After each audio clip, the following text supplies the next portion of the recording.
Right, time to get into your questions. They've been flying in tonight for Ashley Cole. You wouldn't be surprised to hear. And lots on this sort of subject, the best player that you played with, Ashley. But there have been so many. We thought we'd actually set you a tougher challenge.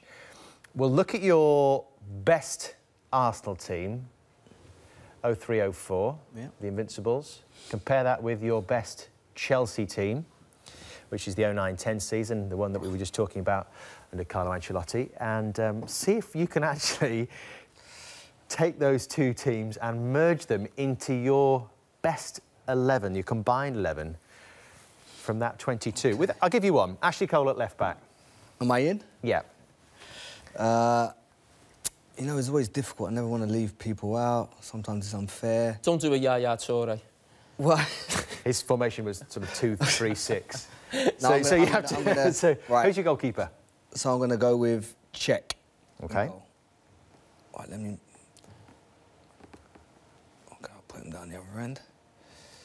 Centre-backs? Centre-back. I'm going to go Campbell and Terry. Good combination. Yeah. Campbell, Terry. Right back. This is a tough one because Lauren was such a good player. Scored vital goals for us. But the same with Ivanovic, so I'm going to put Ivanovic right back. OK. It's a little bit unfair, to be honest, because if you go a whole... Was he a better defender, do you think, Ivanovic? No, I'd probably say Lauren was a better defender. But I think Ivanovic scored and turned up at more important times in the season. So he gets the nod at right back. Go on, are you going to go three in midfield? What formation are you going to play? I'm going to play 4-4-2. Oh. Yeah. So I'm going to put Vieira and Lampard. Got to keep the gaffer happy, haven't you? Yeah. Hey? He got the text message. Yeah. Evening, Frank. I'll get me in the team set. Got to make sure he picks you ahead of Scott Malone. Patrick Vieira, then. Patrick Vieira, why does he have to be in that team? Because I think he had everything. He kind of drove that dressing room to win things, basically. He was the nice guy.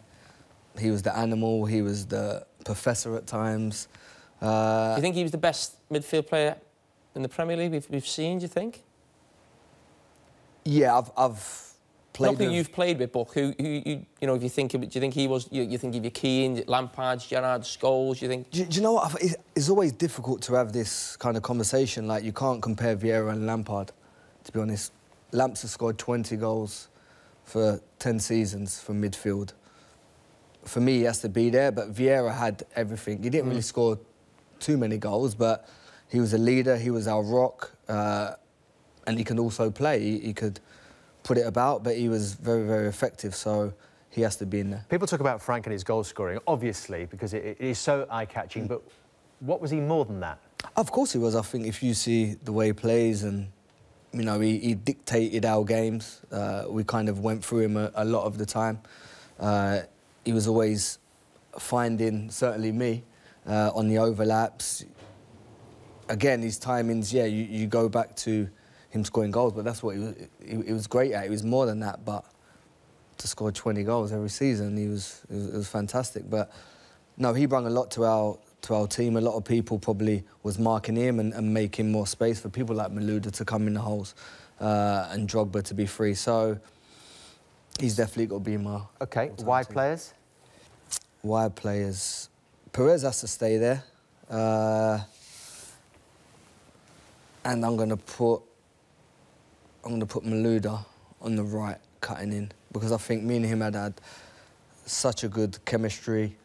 He worked tirelessly for the team. He probably don't get mentioned enough for his kind of dogged work, the quality he had. He was a real fighter, and he scored, again, important goals, great goals. He could do everything. Big decisions looming, Ashley. Who's going to play up top? Yeah, Who are you going to leave out? He's definitely one of the best players I've ever played with. He's a great guy. But I've got to leave him out. Who? Bergkamp. No! I'm serious. You're joking? No, I'm serious.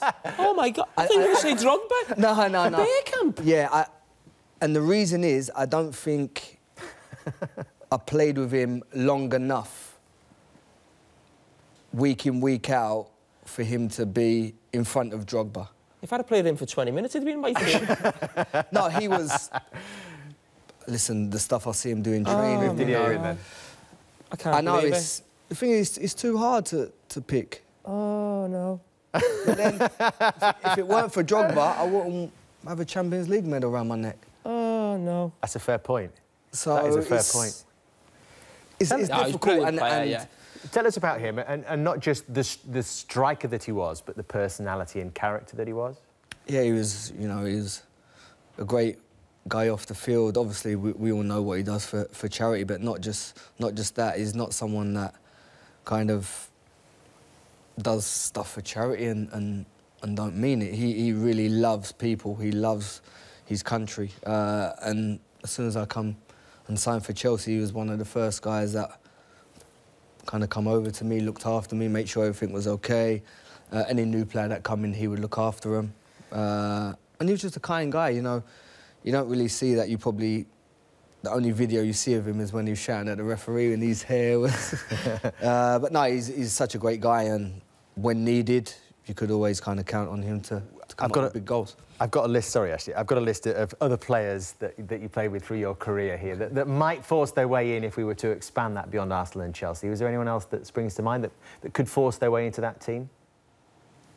Do you expect me to say that? No, he's not on my list, actually.